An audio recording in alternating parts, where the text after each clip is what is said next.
Olá, pessoal! Ao fazer a leitura deste primeiro capítulo, a parte que mais me chamou a atenção foi quando Sharon Janes menciona que só seremos a mulher dos sonhos do nosso marido quando decidimos ganhar o coração dele em vez de ficar tentando ganhar a batalha, e fazer o que é certo ao invés de querer ser a certa, dar mais do que receber e acariciá-lo com as mãos, ao invés de fazê-lo comer na palma de nossa mão. Isso me fez pensar em como as ações das mulheres podem transformar os relacionamentos, tanto para o bem quanto para o mal. Ao analisar o que Sharon Janes disse, percebo que nós mulheres é quem somos as protagonistas no relacionamento. E se quisermos que eles deem certo, eles vão dar certo. Em outras palavras, é árduo ter que dizer, mas a verdade tem que ser dita. E ao que percebe-se no livro todo, como neste capítulo, digo mais especificamente nesta passagem, é que, para um casamento dar certo, depende muito mais das atitudes da mulher do que propriamente as do homem. Também notei que essa bênção em nossas vidas, como mulheres, companheiras e esposas, só podem ser firmada se com sabedoria nossas ações coincidirem com as nossas intenções, e procedendo de muitas estratégias, não para obtermos vantagem sobre os homens, mas para não sabotarmos o nosso futuro pretendente ou próprio marido. Se as atitudes das mulheres não estiverem totalmente sincronizadas com as suas intenções, e se as suas intenções não forem de auxiliar, prestar socorro e tornar mais fácil a vida do seu marido e companheiro, e antes que venham me falar que isso é facilitar demais, estou me referindo exclusivamente ao que diz respeito ao propósito dele para com Deus, ajudando-o, sobretudo, a descobrir qual é a missão que Deus designou a ele. Pois muitos homens não sabem, esqueceram-se ou desistiram do seu chamado, do propósito de Deus em suas vidas, simplesmente por acharem que seus papéis como homens são de suprir suas necessidades, custear despesas, mimar e romantizar mulheres, e acabam, na verdade, tornando-se num monte de pais, maridos e provedores de utilitarismo. É preciso que nossas ações e intenções, mulheres, estejam indo de encontro com os propósitos de Deus para a vida de nossos maridos, futuros esposos e companheiros.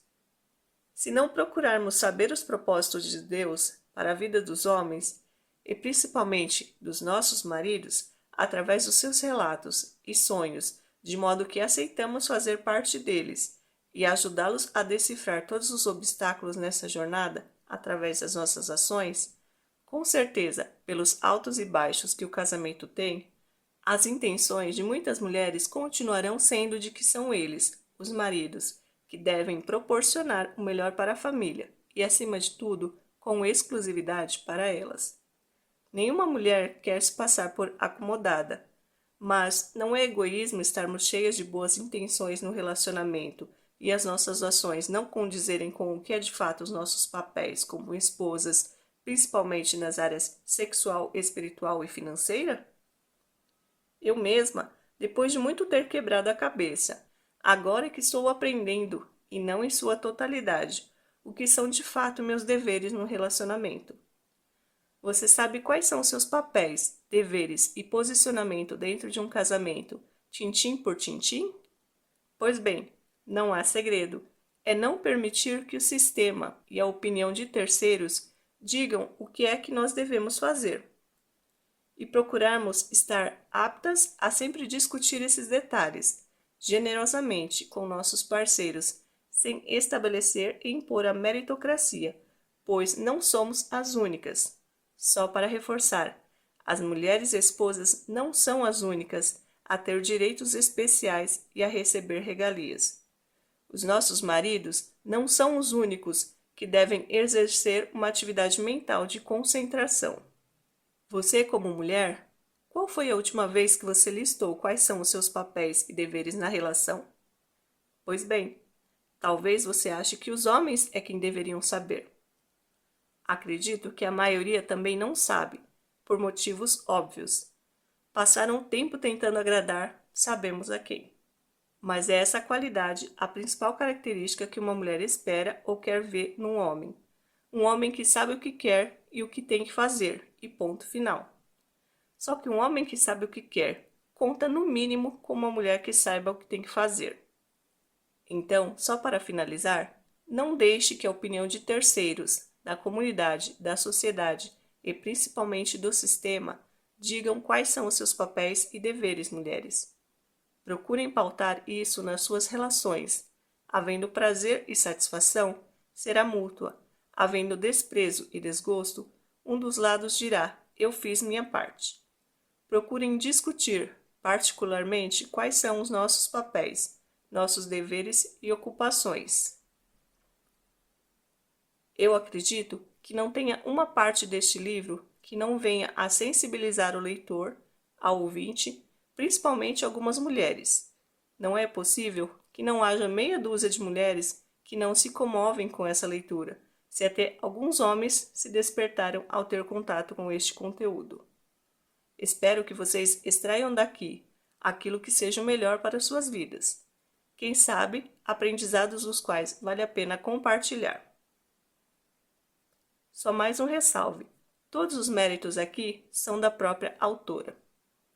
Que todos tenham um bom áudio e uma boa leitura. Fiquem com Deus e até o próximo capítulo.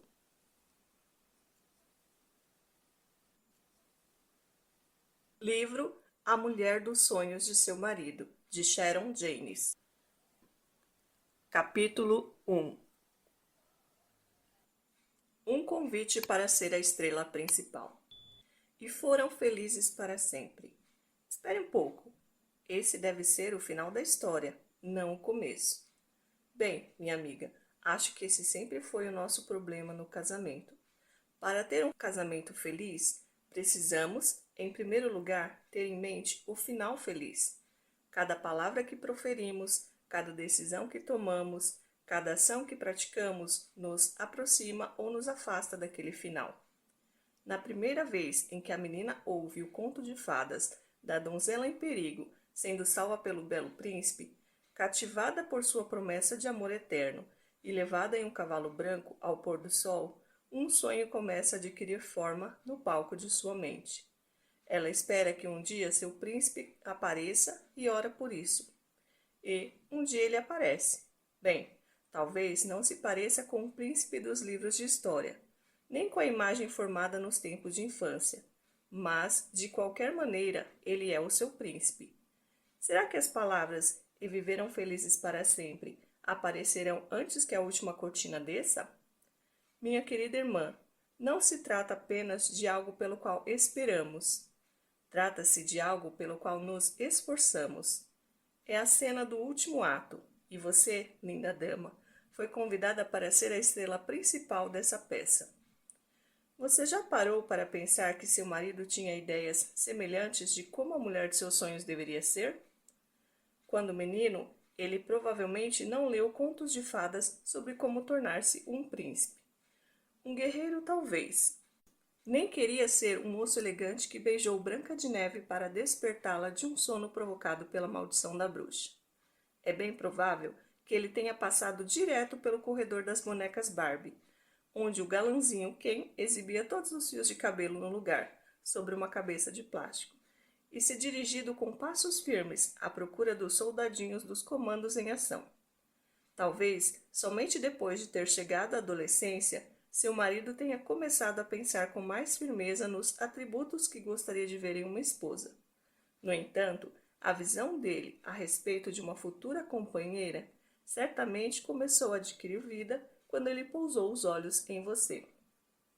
Lembre-se dos tempos da paquera, aquela época em que nós, as garotas, esticávamos o pé na esperança de que o sapatinho de cristal se encaixasse perfeitamente? Com um sorriso nos lábios e brilho nos olhos, conseguimos convencer aquele rapaz de que éramos exatamente o que ele havia esperado a vida inteira, a mulher dos seus sonhos. De repente, chega o dia de comprar o lindo vestido, reunir a família e os amigos e desfilar pelo corredor da igreja para dizer sim. E, após o som estridente do órgão, atravessamos a porta da igreja para enfrentar a realidade. É aí que o sapatinho de cristal pisa pela primeira vez na estrada da vida. Conseguiremos percorrê-la? Seremos a mulher dos sonhos daquele com quem nos casamos? Queremos realmente ser essa mulher? Quando me casei com meu maravilhoso marido, Steve, eu não tinha ideia do que precisava para ser a mulher dos sonhos dele.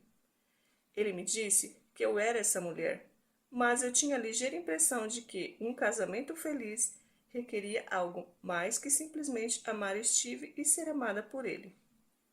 Até mesmo no dia de nosso casamento, o dia mais feliz da minha vida, tive o pressentimento de que havia mais coisas a descobrir sobre o verdadeiro significado de ser uma só carne.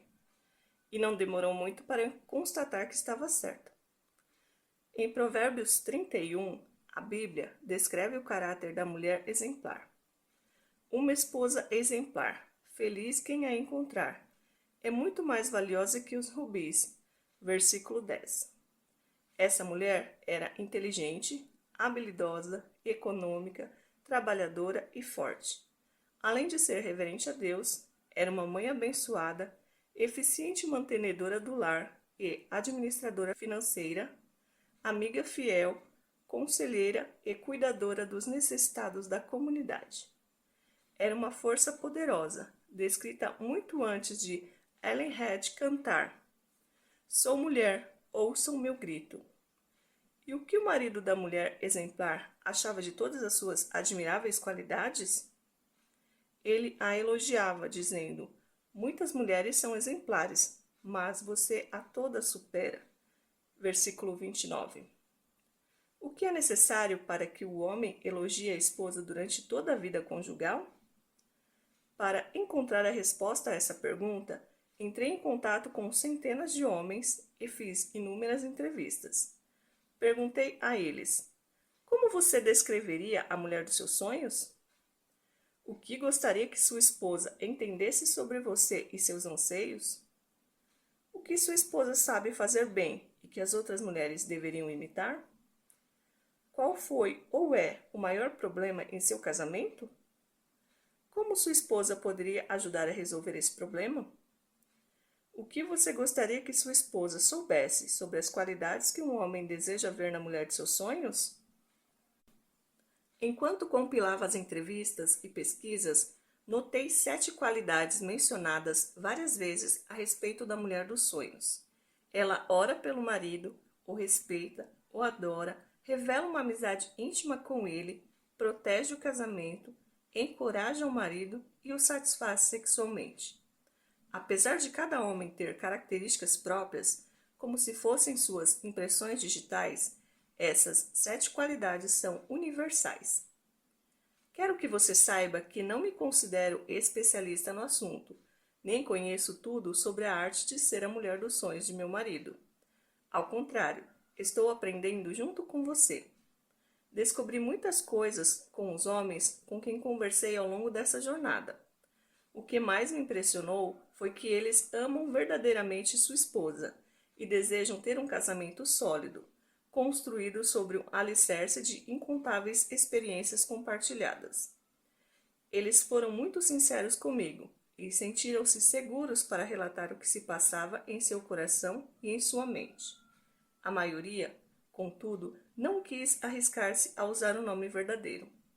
Menciono isso a título de comentário. Em razão da sinceridade desses homens, talvez você encontre coisas de que não goste. Talvez se irrite profundamente e jogue o livro fora, em um acesso de fúria. Mas eu a incentivo a continuar a leitura se deseja realmente tornar-se a mulher dos sonhos de seu marido. Ao longo dessas páginas, entrevemos o interior do coração de vários homens, os vestígios que vieram à tona à medida que eles responderam às perguntas.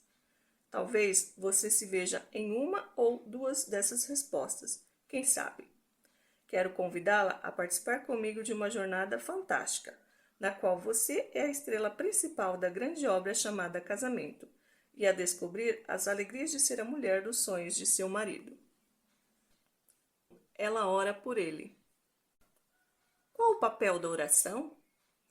Muito bem, meninas. Tenho uma confissão a fazer desde o início. A oração não ocupou o primeiro lugar na lista dos homens que entrevistei. No entanto, tenho absoluta certeza de que não podemos ser a mulher dos sonhos de nosso marido se deixarmos a oração de lado. A oração precisa ser o alicerce de tudo o que fazemos. E garanto-lhe uma coisa: podemos ler todos os livros sobre casamentos já publicados, e até mesmo escrever alguns, mas sem a capacitação dada por Deus, fracassaremos. Não sei em que ponto você se encontra em sua caminhada espiritual. Talvez a oração faça parte de sua vida diária e você converse com Deus como conversa com uma amiga. Talvez a oração seja uma rotina antes das refeições ou antes de deitar a cabeça no travesseiro à noite. Talvez você se sinta mais confortável repetindo orações escritas por pessoas piedosas que viveram antes de nós. Seja qual for a sua situação, em conversa constante com Deus ou sem nenhum contato com Ele, será este o ponto de partida.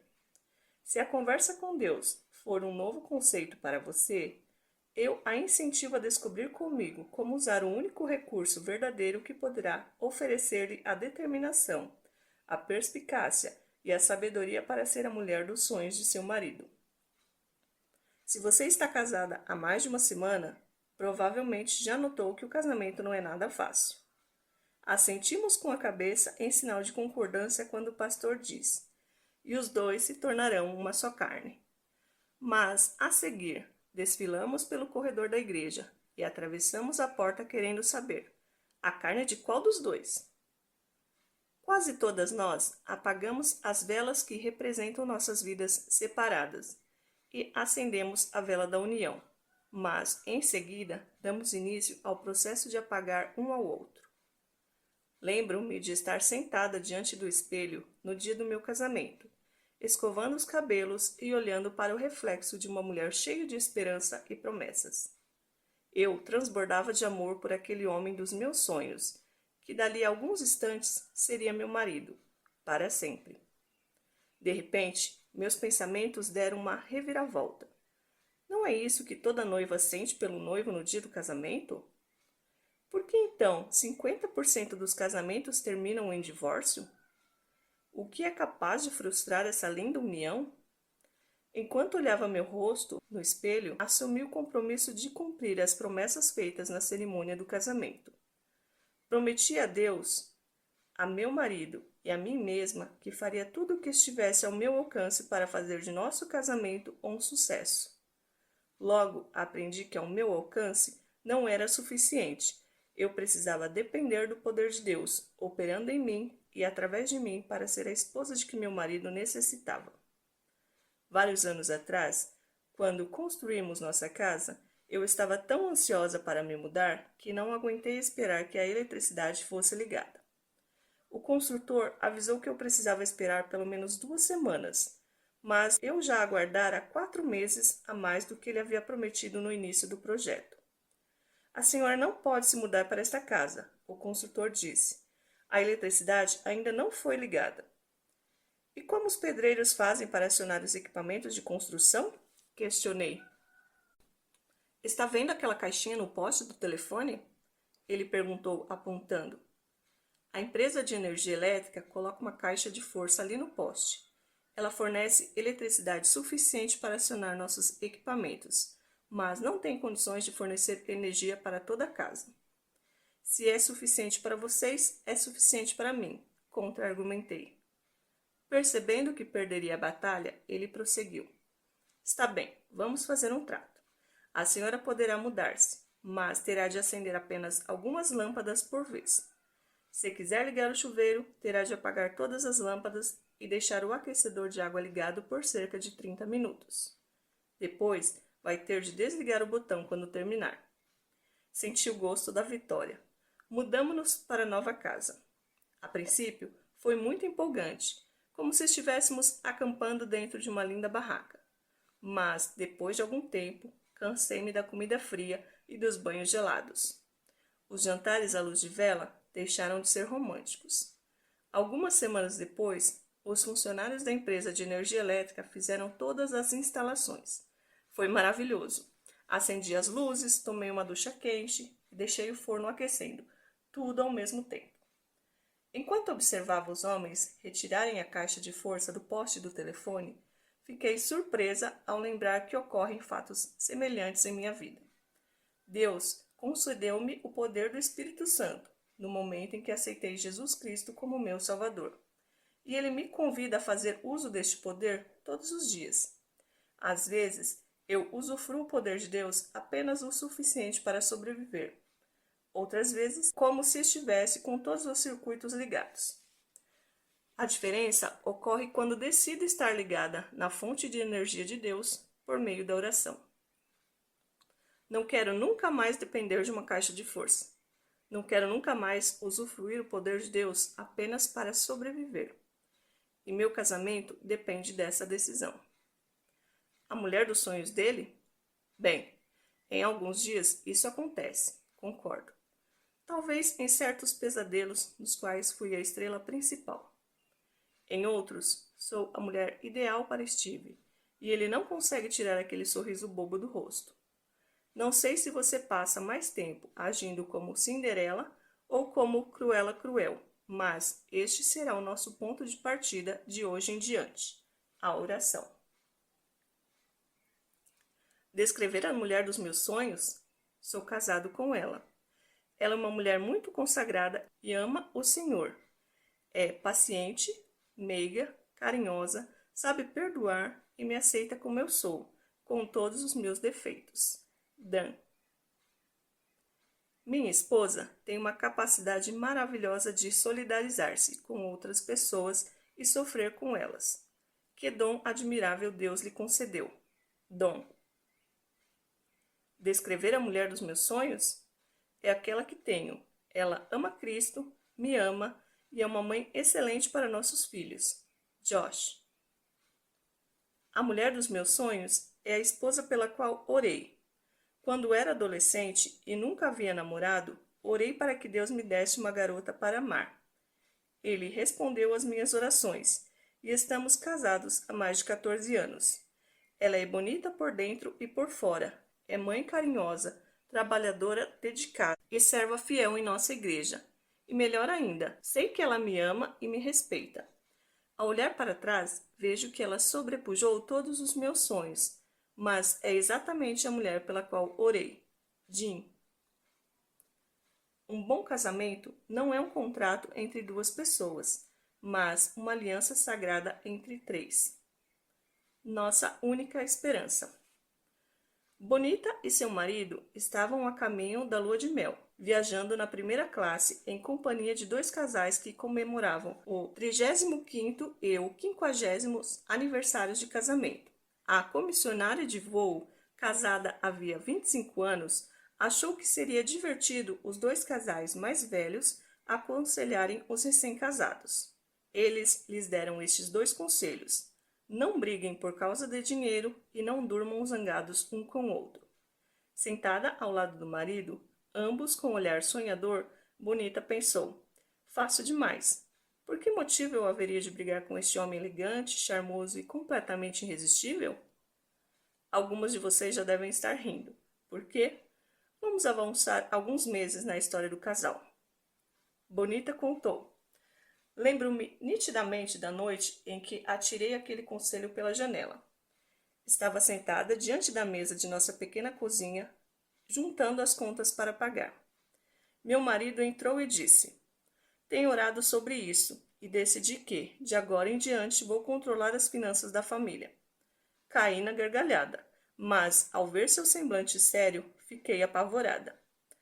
A ruína financeira começou a piscar diante dos meus olhos, e eu disse sem pensar: de jeito nenhum, fazendo-o lembrar de qual de nós dois tinha mais capacidade para lidar com as finanças. Afinal, fui eu que entrei no casamento sem nenhuma dívida e com dinheiro na poupança. Naquela noite, Bonita e seu marido quebraram as duas regras. Foram dormir zangados depois de uma discussão sobre dinheiro. Nos anos seguintes, houve muitas noites em que eles foram dormir aborrecidos um com o outro. Mas, por volta do 12º ano de casamento, chegaram à conclusão de que não valia a pena passar a vida inteira brigando e que, se quisessem continuar juntos, seria aconselhável melhorar a comunicação entre ambos. Quando finalmente comecei a orar e a buscar na palavra de Deus a solução para aquele problema, sim, as discussões transformaram-se em problema. Entendi que o Senhor tem algumas coisas a dizer sobre conflitos conjugais, comentou Bonita, quando finalmente comecei a orar. É por isso que estou começando este livro com a oração. Orar não é o nosso último recurso, é nossa única esperança, o ponto de partida se quisermos ter a chance de ser a mulher dos sonhos dele. O primeiro milagre. Logo depois de ter sido batizado, Jesus participou de uma festa de casamento na cidade de Caná, na Galileia. Aparentemente, ele sentiu à vontade naquela celebração, e posso imaginá-lo rindo, conversando e passando momentos agradáveis com seus amigos. Perto do fim da festa, os servos da casa avisaram Maria sobre um problema grave: o vinho acabara. A falta de vinho em uma festa de casamento judaica significava constrangimento e vergonha para a família anfitriã. Maria virou-se para seu filho e disse: Eles não têm mais vinho. João, capítulo 2, versículo 3. Talvez na esperança de que ele tomasse alguma providência. Sou até capaz de ver as sobrancelhas erguidas e um brilho maroto nos olhos dela. Jesus respondeu: Que temos nós em comum, mulher? A minha hora ainda não chegou. Versículo 4. Maria virou-se para os servos e disse: Façam tudo o que ele lhes mandar. Versículo 5. Ao que tudo indica, Maria conheceu o poder de Jesus antes de qualquer outra pessoa. Jesus disse aos servos que enchessem com água 6 potes de pedra, nos quais cabiam entre 80 e 120 litros. Eles o encheram até a borda. Versículo 7. Então, ele lhes disse que levassem um pouco do conteúdo ao encarregado da festa. Foi o que fizeram. Ao provar da água que se transformara em vinho, o encarregado chamou o noivo de lado e disse: Todos servem primeiro o melhor vinho, e depois que os convidados já beberam bastante, o vinho inferior é servido, mas você guardou o melhor até agora. Versículo 10. Eu me pergunto o que teria acontecido se os servos tivessem enchido os potes pela metade ou apenas 3/4. Imagino que Jesus teria transformado aquela quantidade de água em vinho. Da mesma forma, Deus transforma nosso casamento na exata proporção que o entregamos a Ele. Quanto a mim, quero enchê-lo até a borda e entregar-lhe meu casamento inteiro, pedacinho por pedacinho. E quando chegarem os anos de inverno, Steve e eu estaremos convictos de ter guardado o melhor até aquele momento. Quando você conhecer Andy, saberá por que ela é a mulher dos meus sonhos. Brad. A mulher dos meus sonhos sabe quem ela é e não precisa que ninguém a defina, a não ser Deus. Michael. Eu prefiro que minha mulher passe 15 minutos por dia em oração e estudando a Bíblia a vê-la tirando o pó das estantes de livros que ninguém vê. Bill. E Deus criou uma intercessora. Você se lembra da história da criação registrada em Gênesis?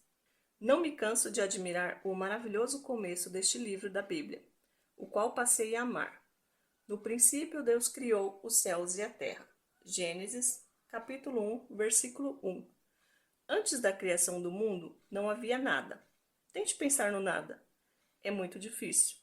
Então Deus falou e o mundo passou a existir. Deus enfeitou o firmamento com o sol, a lua e as estrelas. Espalhou sementes de todos os tipos no solo e criou bandos de aves para voar no céu, uma ampla variedade de insetos para viver no ar e peixes de numerosas espécies para povoar os mares. No sexto dia, Deus criou os animais selvagens e domésticos, e em seguida criou o homem à sua imagem. Depois de completar sua obra-prima, viu que tudo havia ficado muito bom. Versículo 31. A única vez que Deus não achou bom foi quando disse: Não é bom que o homem esteja só. Gênesis, capítulo 2, versículo 18. Todavia, não se encontrou para o homem alguém que o auxiliasse e lhe correspondesse. Então, o Senhor Deus fez o homem cair em profundo sono, e enquanto este dormia, tirou-lhe uma das costelas, fechando o lugar com carne. Com a costela que havia tirado do homem, o Senhor Deus fez uma mulher e a levou até ele. Gênesis, capítulo 2, versículos de 20 a 22. A Bíblia diz que Deus formou a mulher. Deus teve um cuidado especial quando criou você. Na verdade, a mulher foi o grande finale de Deus. Até esse ponto da narrativa, em Gênesis, sobre a criação, Adão permaneceu em silêncio. No entanto, ao ver a linda Eva, ele deve ter dito: "Puxa, isto sim é que é bom." Não sabemos ao certo se ele falou mesmo isso, mas sabemos que suas primeiras palavras, após ter colocado os olhos naquele maravilhoso presente de Deus, foram: "Esta sim é osso dos meus ossos e carne da minha carne. Ela será chamada mulher, porque do homem foi tirada." Gênesis capítulo 2, versículos 23. Eva foi criada para completar o homem da mesma forma que duas peças de quebra-cabeça se encaixam. O verbo completar significa encher totalmente aquilo que é necessário para suprir uma deficiência. Uma ou duas partes que se completam mutuamente. Vamos conhecer as várias traduções de Gênesis capítulo 2, versículo 18? Depois disse o Senhor Deus: "Não é bom que o homem fique sozinho. Vou fazer uma companheira para ele, uma auxiliadora à altura dele." Bíblia Viva. Depois o Senhor disse: "Não é bom que o homem viva sozinho. Vou fazer para ele alguém que o ajude como se fosse a sua outra metade." Nova tradução, linguagem de hoje. Então o Senhor declarou: "Não é bom que o homem esteja só. Farei para ele alguém que o auxilie e lhe corresponda." Nova versão internacional. Disse mais o Senhor Deus: "Não é bom que o homem esteja só. Far-lhe-ei uma auxiliadora que lhe seja idônea." Revista atualizada. Embora cada tradução da Bíblia use uma combinação de palavras diferente, todas mencionam o verbo auxiliar, ajudar, ou o substantivo auxiliadora. O homem não era melhor que a mulher, era incompleto sem ela. A mulher não era melhor que o homem, era incompleta sem ele. Paulo escreveu: "No Senhor, todavia, a mulher não é independente do homem, nem o homem independente da mulher." 1 Coríntios capítulo 11, versículo 11. Fomos criados para depender um do outro e complementar um ao outro. A palavra grega para auxiliadora também pode ser traduzida por parceira. Assim como a costela é encontrada no lado do homem e unida a ele, também a boa esposa, a costela de seu marido, permanece ao seu lado para ser sua companheira auxiliadora, e sua alma está ligada a dele. Apesar de algumas mulheres se indignarem por serem chamadas simples auxiliadoras, basta ler atentamente as páginas da Bíblia para ver que a auxiliadora ocupa um lugar de grande honra. A palavra traduzida por auxiliadora, ezer, usada para mulher, deriva da palavra hebraica usada para Deus e o Espírito Santo, azar. Ambas significam o que vem para ajudar ou auxiliar. O rei Davi escreveu: "Senhor, sê tu o meu auxílio." Salmos, capítulo 30, versículo 10. "O Senhor está comigo, ele é o meu ajudador." Salmos, capítulo 118, versículo 7. Moisés disse a respeito de Deus: "O Deus de meu pai foi o meu ajudador, livrou-me da espada de Faraó." Êxodo, capítulo 18, versículo 4. No Novo Testamento, Jesus disse aos discípulos que, quando ele subisse aos céus, seu Pai lhes enviaria outro ajudador, o Espírito Santo. João, capítulo 14, versículo 16. Se considerarmos que o título é usado tanto para Deus como para a mulher, concluiremos que auxiliadora é uma posição de honra. Curiosamente, os estudos sobre a população prisional mostram que a grande maioria dos detentos é composta de homens solteiros. Não é bom que o homem esteja só. Meu marido certa vez comentou comigo sobre um estudo que mostra que os homens dirigem o carro com mais segurança, quando estão acompanhados da esposa. Também sofrem menos acidentes e recebem menos multas por excesso de velocidade. Não é bom que o homem esteja só. Somos chamadas para estar ao lado deles e ajudá-los. Uma guerreira de oração. Dentre todas as funções e responsabilidades que Deus nos atribuiu como esposas, o papel de guerreira de oração ou intercessora é talvez o mais importante. Intercessor é a pessoa que intervém ou ora por outra. Deriva da palavra grega entelxis, que significa apresentar-se diante de um rei com um apelo ou súplica em favor de alguém. Em essência, o significado é o mesmo de hoje. Apresentamo-nos diante do Rei dos Reis com um apelo ou súplica em favor do nosso marido. Aquilo que realizamos de joelhos na esfera invisível fortalecerá o nosso casamento na esfera visível.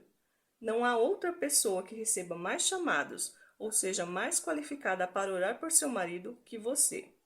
Na Bíblia, Deus descreve o casamento de um homem com uma mulher como um exemplo visível da união espiritual entre Jesus Cristo e a Igreja, todos os cristãos.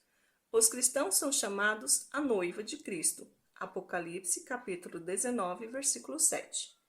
Neste mundo, somos exemplos vivos do relacionamento celestial entre o Filho de Deus e aqueles que creem em seu nome.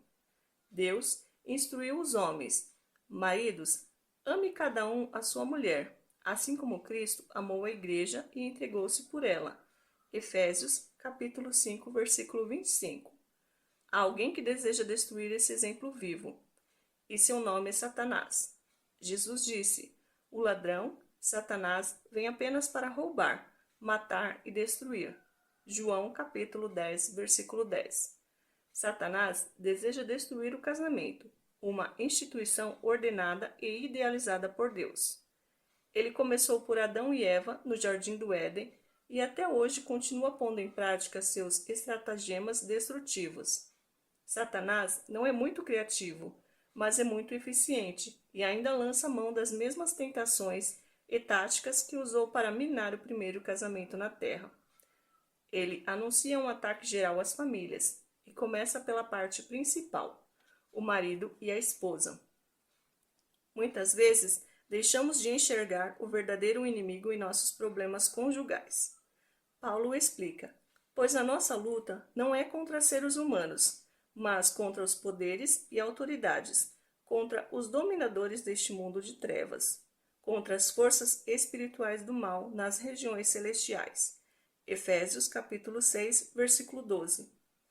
Quando tenho um conflito com meu marido, preciso parar, respirar fundo e pensar: quem é o verdadeiro inimigo aqui? Ao redor de nós há uma batalha espiritual em andamento. Não a vemos, pois trata-se de uma realidade que está além do que os nossos 5 sentidos conseguem detectar. Não é uma batalha para ser temida, mas para ser identificada e combatida, e é só um meio de vencê-la, a oração. Talvez um dos exemplos mais claros desta batalha espiritual esteja registrado em 2 Reis 6. O rei da Síria estava furioso com o profeta Eliseu, porque este continuava a revelar seus planos de batalha ao rei de Israel. Durante a noite, o rei sírio enviou cavalos, carros de guerra e uma grande tropa para cercar a cidade onde Eliseu se encontrava. Quando o sol surgiu no horizonte, o servo de Eliseu abriu a cortina e viu, horrorizado, que eles seriam destruídos. Então ele exclamou: ah, meu senhor, o que faremos? O profeta respondeu: não tenha medo, aqueles que estão conosco são mais numerosos do que eles. E Eliseu orou: Senhor, abre os olhos dele para que veja. Então o Senhor abriu os olhos do rapaz, que olhou e viu as colinas cheias de cavalos e carros de fogo ao redor de Eliseu. 2 Reis, capítulo 6, versículos de 15 a 17. Eliseu sabia que os anjos guerreiros de Deus estavam ali para protegê-los, defendê-los e lutar por eles. Embora seja provável que a maioria de nós nunca terá o privilégio de possuir a cortina que separa o visível do invisível e abri-la como fez o servo de Eliseu, podemos estar certas de que Deus envia seus anjos para ministrar a nós de maneira poderosa. Hebreus capítulo 1, versículo 14. Há uma batalha para destruir nosso casamento, nosso marido e nossa lealdade. Mas, assim como Eliseu encorajou seu servo, aqueles que estão conosco são mais numerosos do que eles, também temos o Senhor ao nosso lado. Em Efésios capítulo 6, versículos de 13 a 17, Paulo descreve a armadura que Deus fornece a cada uma de nós para enfrentarmos essas batalhas espirituais. O capacete da salvação protege nossa cabeça. A couraça da justiça protege nosso coração e os órgãos vitais. A paz de Deus protege nossos pés. O cinto da verdade de Deus cinge tudo isso. E o escudo da fé, defendendo aquilo que sabemos ser verdadeiro, impede a passagem das setas inflamadas do maligno.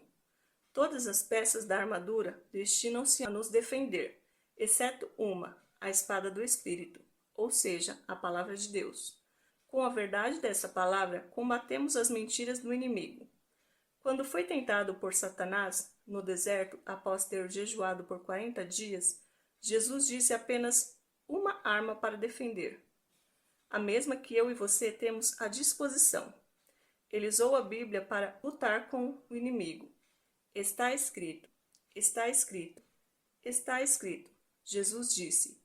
Incapaz de enfrentar esse tipo de ataque, Satanás fugiu. Resistam ao diabo e ele fugirá de vocês. Tiago nos ensina no capítulo 4, versículo 7. Satanás não suporta a palavra de Deus e não tem meios de lutar contra ela. Pois, embora vivamos como homens, não lutamos segundo os padrões humanos.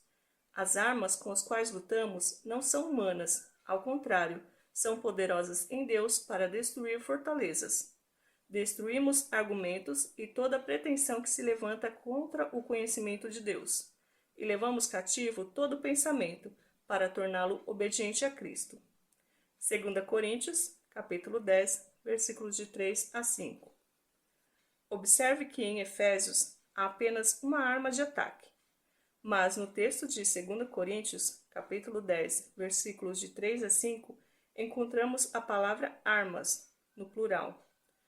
Quando a oração se une à palavra de Deus, temos uma dinâmica vida de intercessão capaz de demolir, destruir e desviar os ataques do maligno.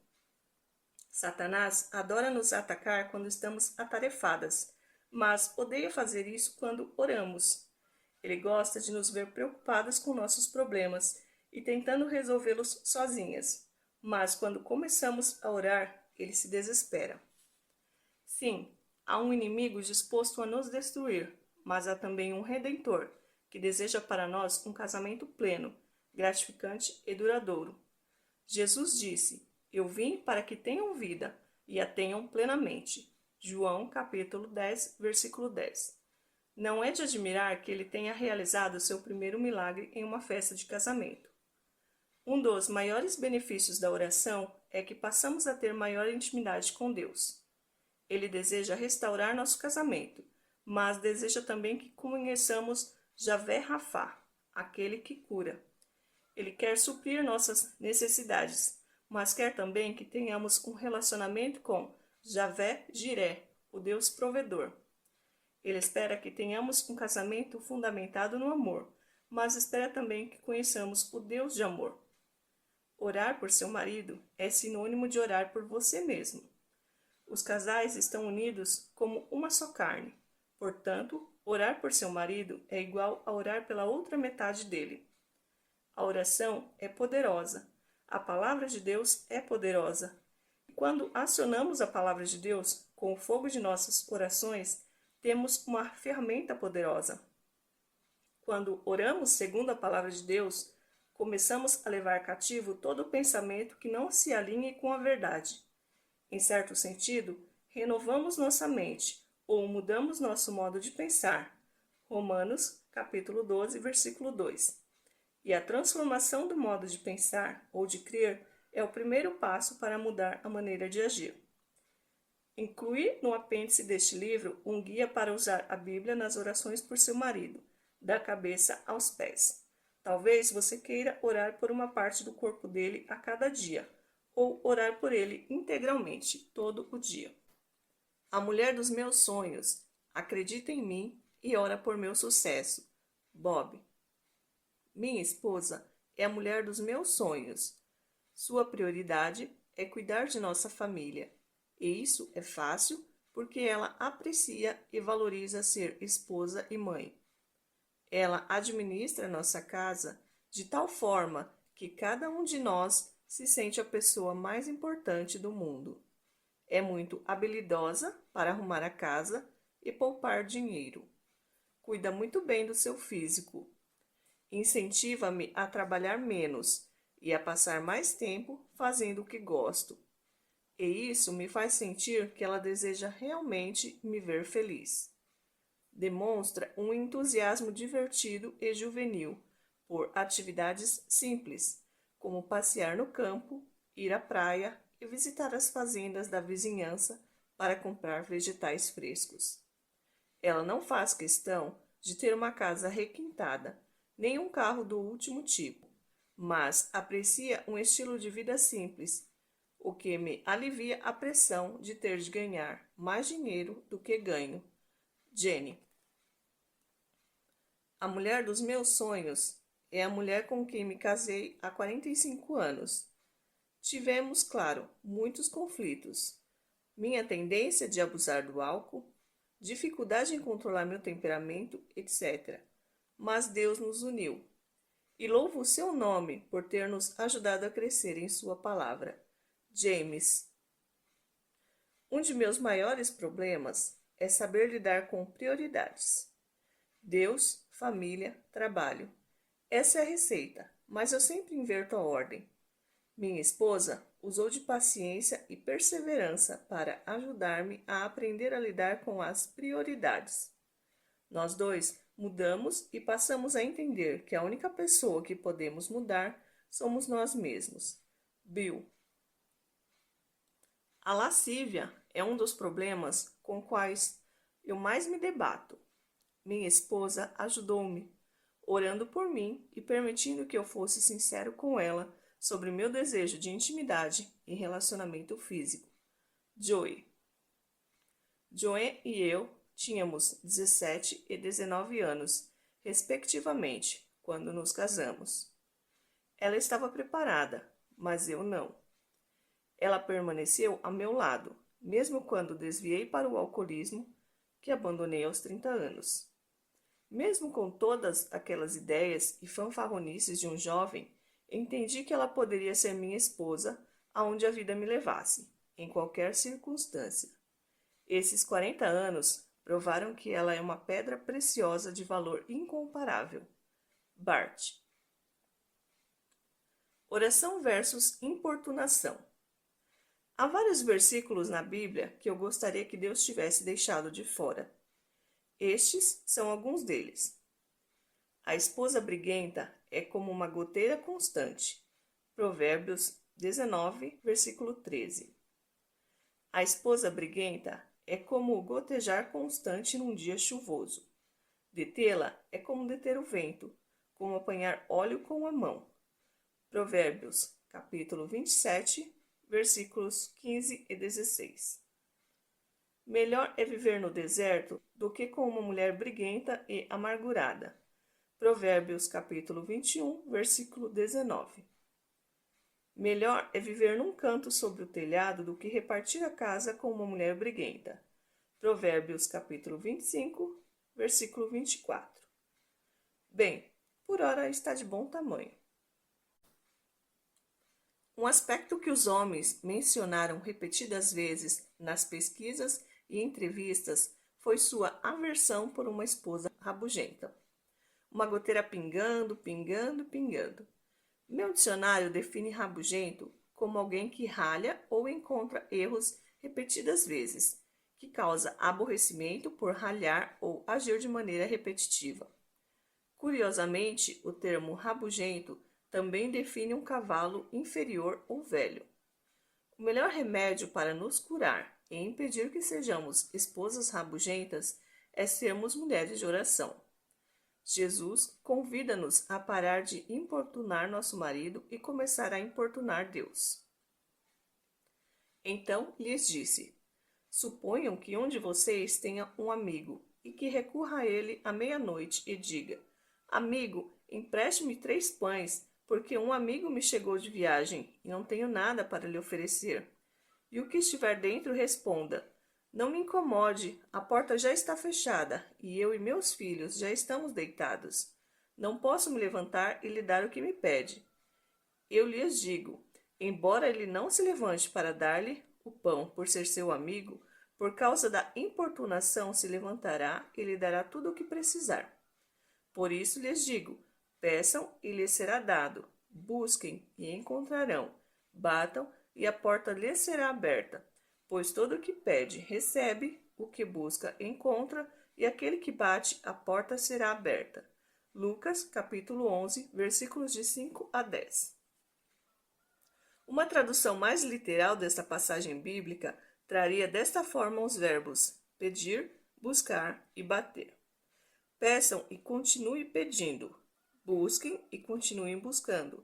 Batam e continuem batendo.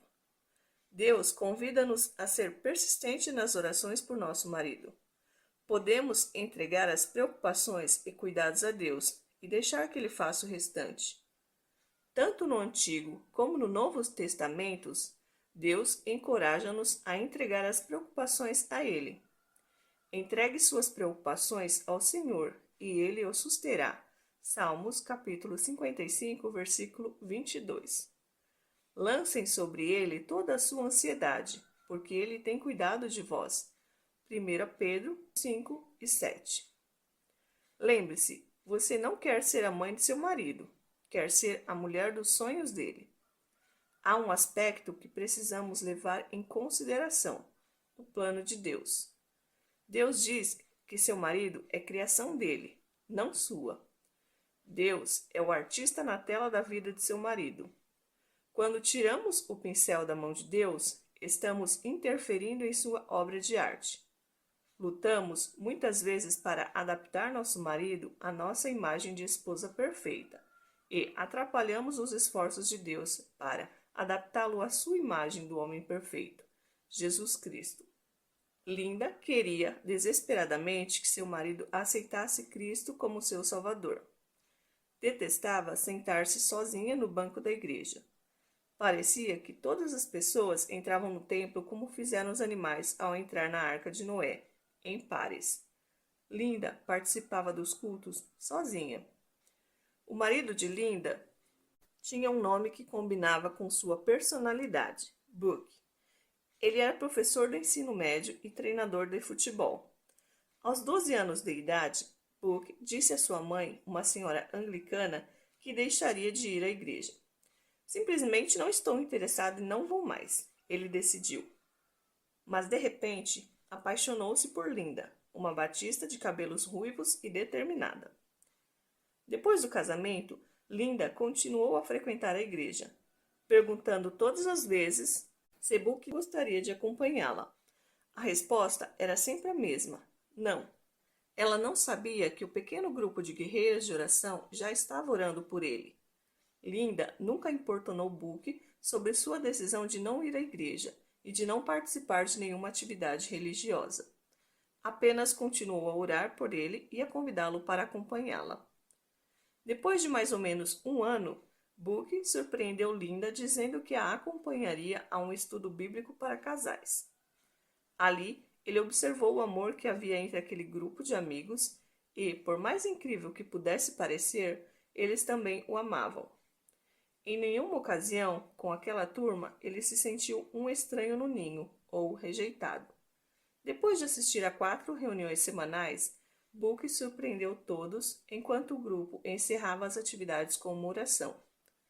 Senhor, ele orou, eu me apresento diante de ti esta noite reconhecendo que sou pecador. Sei que só tu podes modificar-me, e te peço neste momento que sejas meu Redentor e entres em minha vida. Eu te aceito como meu Senhor e Salvador. O grupo todo se emocionou. Os anjos saltaram de alegria. Linda não cabia em si e começou a chorar de felicidade. Isto que acabou de acontecer foi verdade mesmo? Ela se perguntou. Posteriormente, Book contou-me. Sei que foram as orações de Linda e dos pais dela que derreteram meu coração.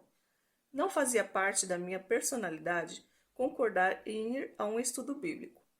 O antigo Book jamais teria dado um passo em direção àquele lugar. Mas Deus começou a trabalhar em meu coração por meio das orações de minha mulher. Ela nunca me importunou nem me forçou. Se tivesse feito isso, eu teria fincado o pé no lugar e fortalecido minha decisão de ficar longe das coisas espirituais. Ela simplesmente me amou, orou por mim e convidou-me para acompanhá-la.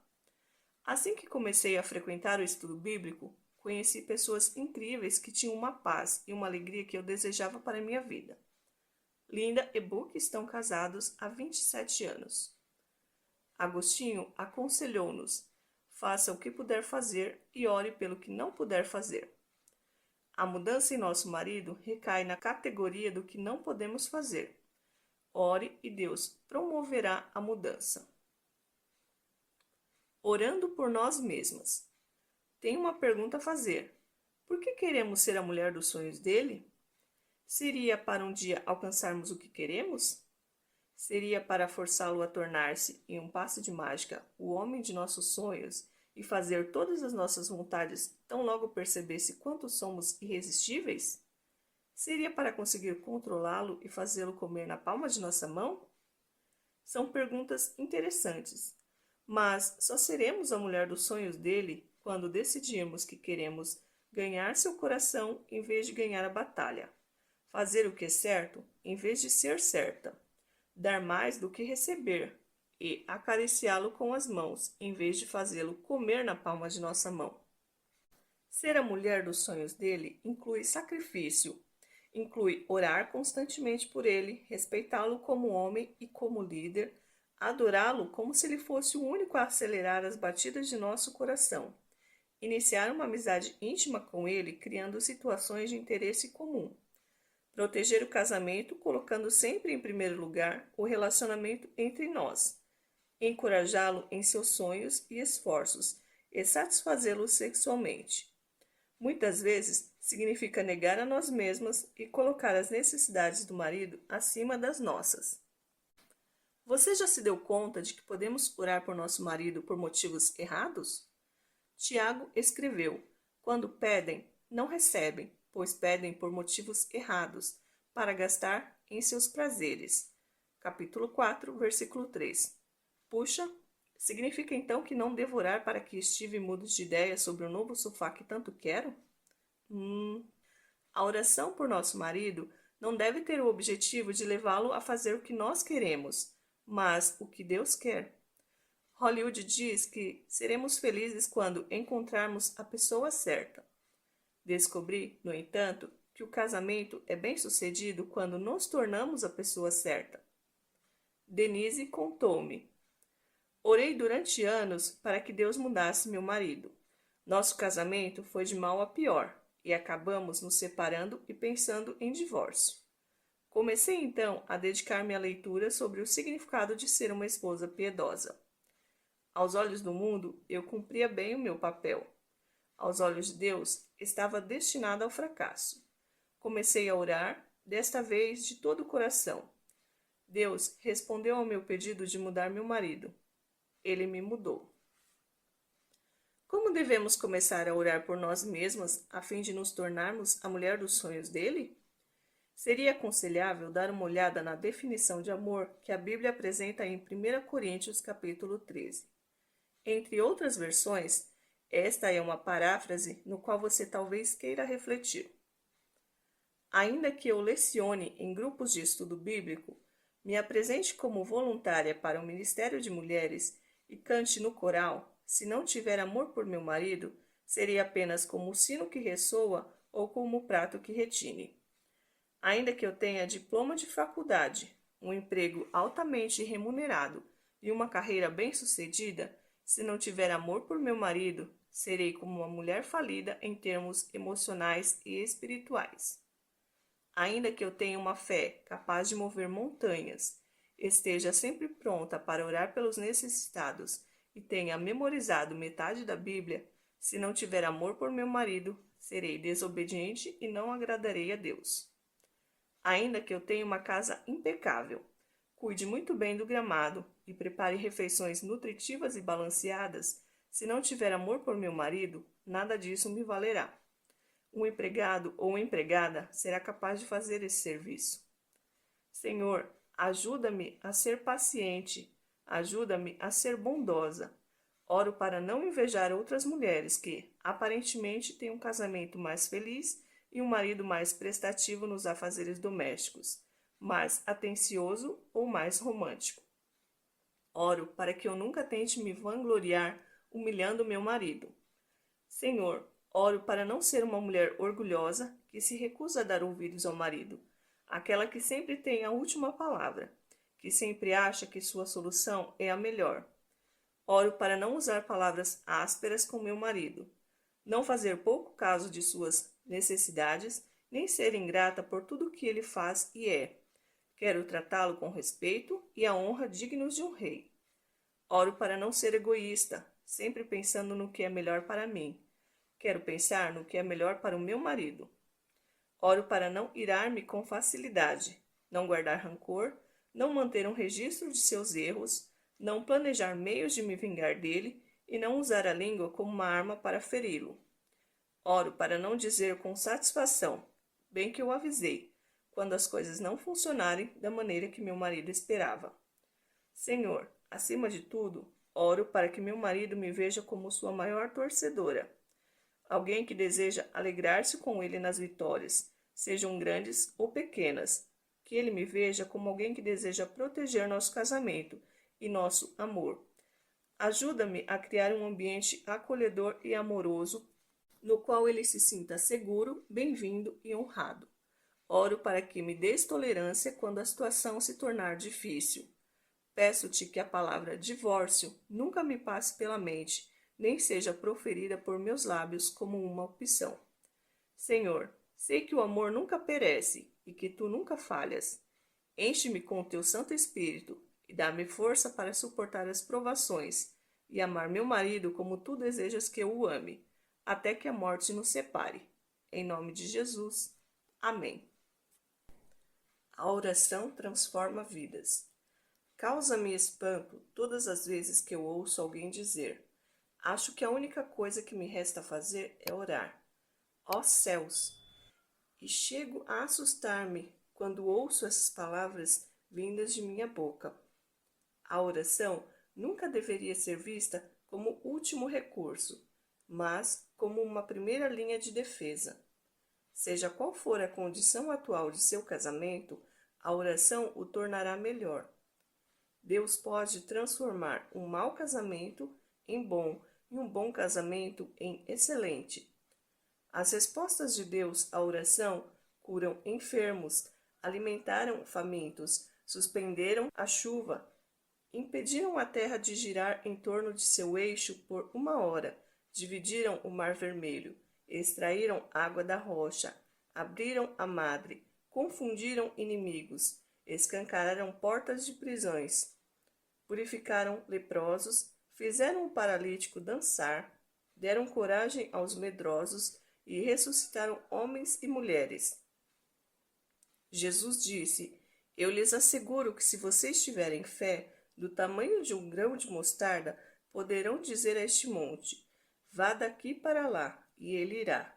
Nada lhe será impossível. Mateus, capítulo 17, versículo 20. Você já notou que é difícil ficar zangada com uma pessoa pela qual está orando? Não parece ser muito confortável entrar na sala do trono de Deus carregando uma mochila de raiva e ressentimento nas costas. Essa atitude é semelhante àquelas imagens das revistas de quebra-cabeças do tipo: qual é o erro nesta figura? Tenho observado que quando estou zangada com meu marido, mas começo a orar por ele, não estou falando de orações do tipo: Senhor, ajuda-o depois de satisfazer os meus desejos de exercer domínio sobre ele. Deus, começa a suavizar meu coração. A Bíblia diz que Deus é amor, e constatei que é difícil estar na presença do amor e continuar zangada. Você pode até se manter furiosa, mas vai ter de esforçar-se muito mais para conseguir isso.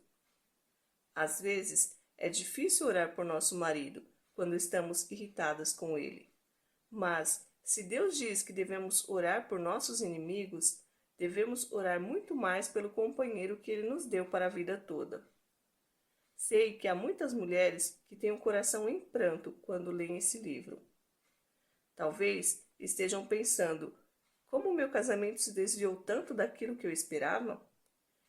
Como meu casamento chegou a este estado de desespero, mediocridade, frigidez, intolerância e falta de cumplicidade? Será tarde demais para mim? Será tarde demais para nós? Amiga, a resposta é não. Não é tarde demais. Tenho uma boa notícia para você. Deus é especialista em ressurreição. Ele se notabiliza por dar vida aos mortos. No Antigo Testamento, havia um casal que talvez você já conheça, Abraão e Sara.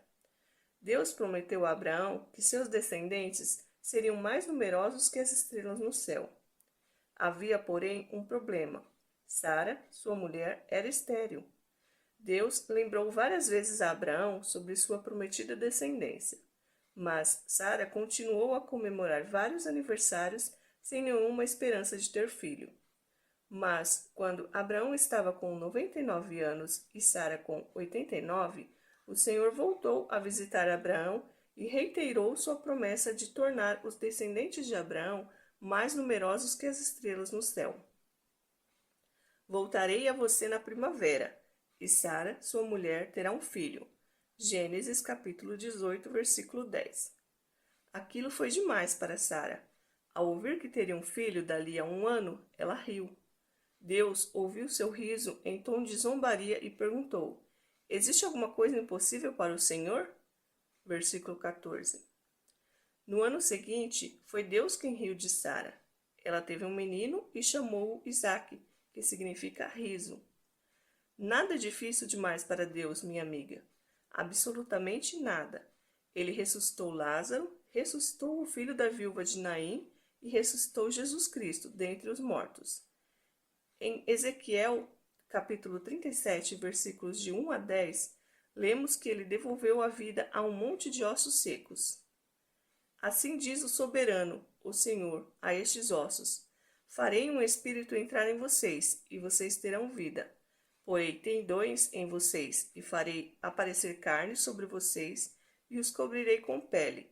Porei um espírito em vocês, e vocês terão vida.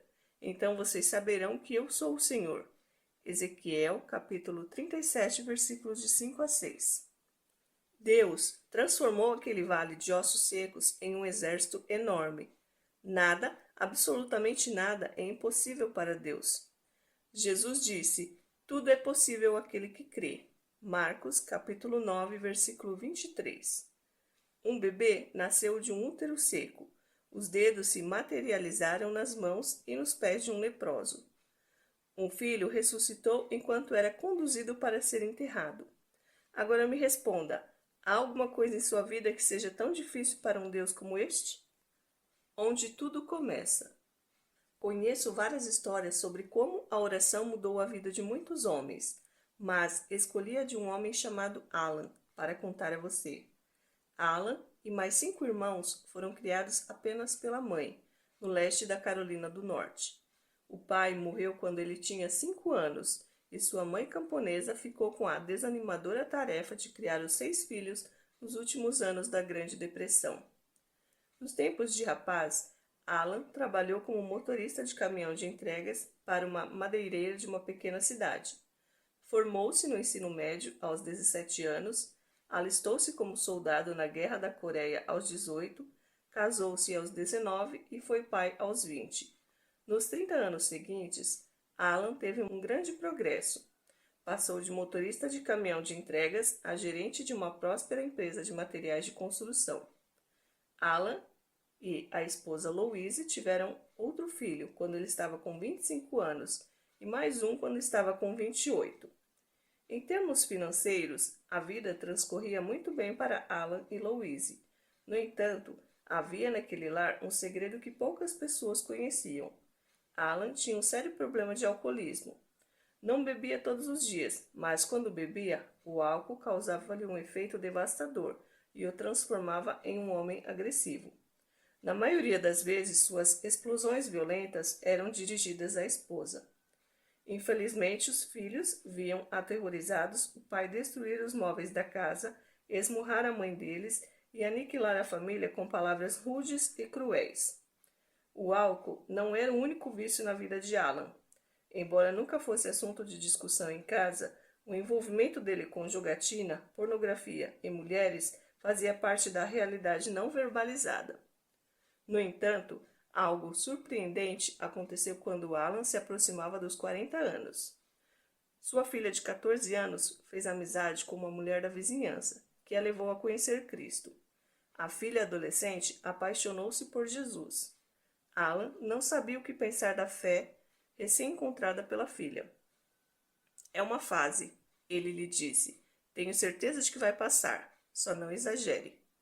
Ao longo desses anos, Louise tornou-se uma mulher amargurada. Como você pode imaginar, a convivência com um homem com aquela reputação seria suficiente para destruir qualquer mulher, mas, por um motivo ou outro, ela nunca o abandonou. Louise ficou intrigada com a nova fé professada pela filha, mas tinha dificuldade de confiar em um Deus que lhe permitira tanto sofrimento na vida.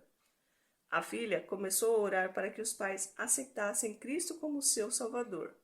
E depois de 2 anos, ela teve a impressão de que o coração gelado de sua mãe começava a derreter. Deus respondeu às orações da garota, e a mãe aceitou Jesus como seu Senhor e Salvador. É para este ponto que eu quero atrair a atenção de vocês, queridas amigas. Sim, Deus interveio na vida de uma garota. Sim, Deus também salvou a mãe dela. Mas será que Deus poderia apossar-se do coração de Alan, um bêbado, fanfarrão, mulherengo, viciado em jogatina, entre tantos outros atributos? Deus seria capaz de fazer isso? Louise e a filha começaram a orar para que Deus amolecesse o coração endurecido de Alan. Oraram durante anos e pouco a pouco presenciaram Deus moldando-o como um cinzel. Vou parar de beber, Alan disse uma noite, mas não posso me tornar cristão. Fiz coisas terríveis na vida e acho que Deus nunca vai me perdoar. Nunca vou ser bom o suficiente.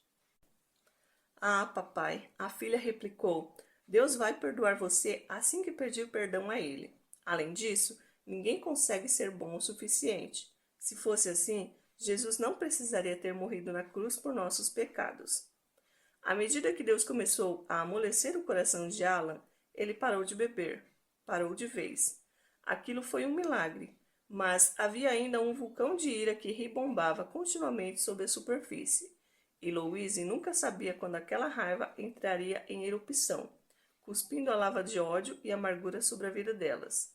Louise continuou a orar pelo marido, crendo que Deus faria um milagre.